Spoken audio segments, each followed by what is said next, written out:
น้องมีชื่อว่าแดบดาราขะยองเอกเป็นนักศึกษาพยาบาลสายกงรุ่นที่15มื้อนี้น้องจะมาสาธิตการ CPR คนเจ็บที่หมดสติขั้นตอนที่1เราจะมาสะกิดเบิ่งว่าคนเจ็บยังมีสติบ่หากคนเจ็บมีอาการหมดสติให้ขอความช่วยเหลือจากคนข้างๆให้เอิ้นรถกู้ภัยแล้วเราก็จะมาเบิ่งอาการคนเจ็บ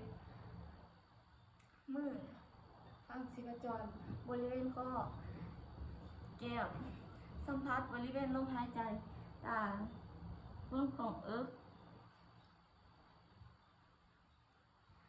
แล้วเราจะมาเช็คเบิ่งว่าในปากมีสิ่งแปลกปลอมหรือบ่ถ้ามีสิ่งแปลกปลอมให้เอาเสื้อคนเจ็บหรือแผลที่อยู่ใกล้ๆมาเช็ดออก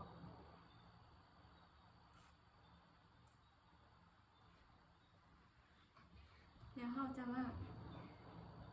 CPR คนเจ็บหมุนหัวใจ30 ครั้งเป่าปาก2 เทื่อ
คนเจ็บ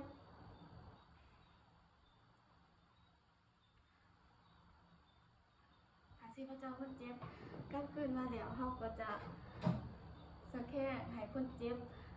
สแกนเพื่อให้สิ่งแปลกปลอมออกจากปากได้ออกจากปากได้ง่าย